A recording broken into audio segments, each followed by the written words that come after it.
Hello readers, welcome back to the channel and welcome to today's story. Today we're looking at a story called Through the Gate by Sally Fawcett, and she has written and illustrated this book. This book is about change. When you are growing up, you might have to go through some changes. You might change houses, you might change schools, you might change sporting teams, you might change activities, you might even change countries. And sometimes we can find these changes hard to go through. The little girl in this story is going through some of those changes, and she's focusing a bit on what she's lost rather than what the good things are about her new experience. And something that's really interesting that the author has done in this book is she is using the words to describe the way the character is walking to show us what the character's feeling. Now that sounds a bit complicated, but instead of using the word walking or the verb walking, she might say that the character is tiptoeing, or she is bolting, or she is cartwheeling, or she's skipping. Now you're not going to skip if you're feeling a bit sad, are you? So we know a bit about the way that the character is feeling through the verbs that the author has chosen. We can also see how the character is feeling by the pictures, because the author and illustrator has shown in her body language and her posture how she's feeling. I hope you really like today's book, and please like the video and subscribe to the channel. See you on the other side of the story. Through the Gate. Sometimes in books, there is a dedication. This book is dedicated for anyone who has ever struggled with change. For my family and especially my children, who I hope will carry the message of this story with them through the inevitable challenges and changes of life as they learn and grow. And this page gives us the publishing information that tells us it was published in 2017. Through the Gate by Sally Fawcett. I first saw our new house from the front gate. It certainly wasn't new. The roof was drooping. The paint was peeling. The step was crumbling. Everywhere I looked, I saw cracks.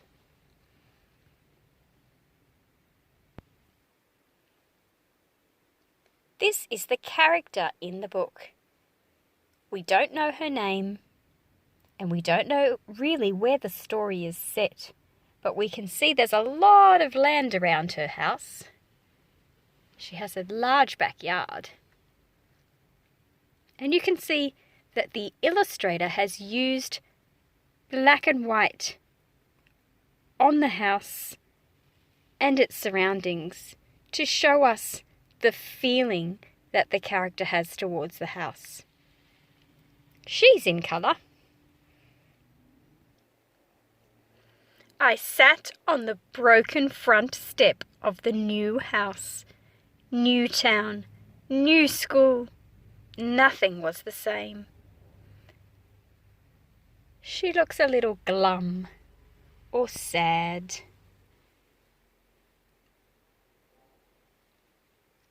You can see a little mouse behind her on the step, which is a lovely detail given to us by the illustrator.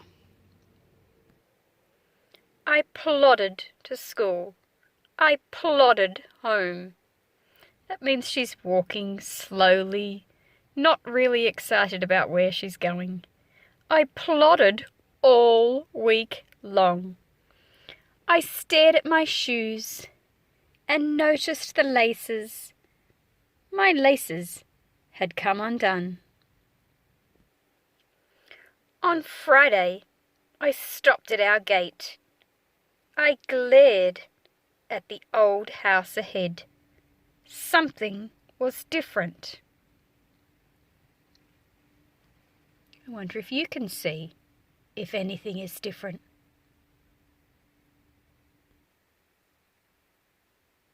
Maybe we'll have a look at the bird. Is something different about the bird? Has the bird started to build something? I mooched to school. I mooched home. I mooched all week long. Mooch is kind of hanging around in kind of a bored or listless or lonely way with not much to do, no excitement. I stared at the ground and noticed some flowers. I picked a few for my mother. On Friday, I stopped at our gate. I stared at the old house ahead. Something was different. Now, firstly, she's gotten some mail. What is different about the old house? And have a look at what is different about the bird's house. I wandered to school. I wandered home. I wandered all week long. We are learning some wonderful verbs in this book. Wandered is still walking slowly, but it's not as sort of lonely or sad. I gazed ahead and noticed a puppy. I patted him on his tummy. So instead of staring down at the ground, she's kind of started to notice things that are around her, which gives us a sign that the character is feeling a bit happier. On Friday, I stopped at our gate. I gazed at the old house ahead. Something was different. Have a look at the changes. My goodness, the bird has made a very big change.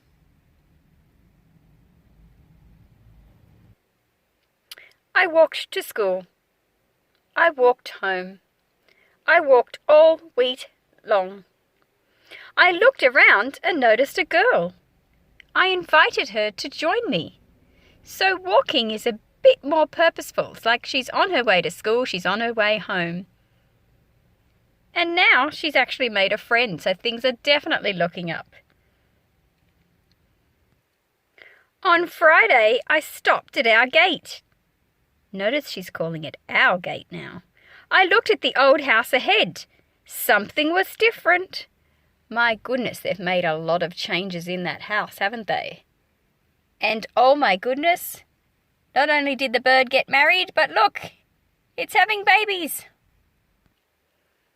I marched to school. I marched home. I marched all week long. So when you're marching, you're moving very fast and you're strong and confident. I saw a bird, then noticed a tree. I tasted the sweetest plum.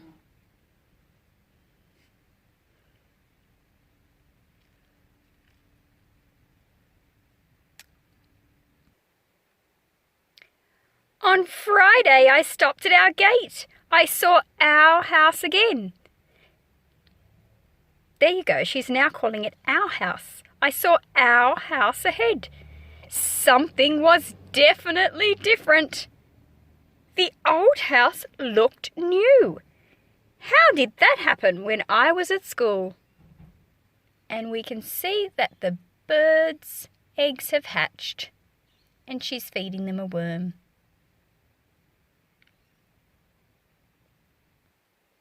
Then I felt something else change. I had a new smile. So when she started looking up and not feeling sorry for herself anymore and noticing the things that were around her in her new place, good positive things, she started feeling a lot happier. So at the start, she was just sad and missing her old house and her old place and her old school.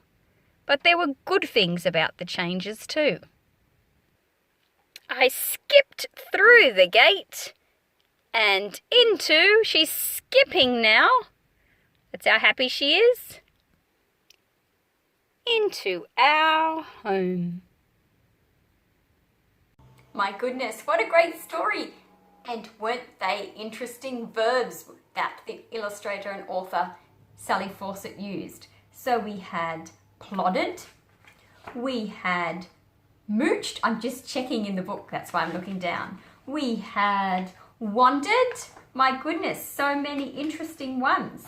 We had one that just said walked. We had marched. My goodness, you must be strong and full of purpose if you're marching. Sounds a bit like an army almost. And then I think that was the last one apart from skipped, when she was super happy at the end. So see if you can use some interesting verbs to show the way that you're moving in some of your stories.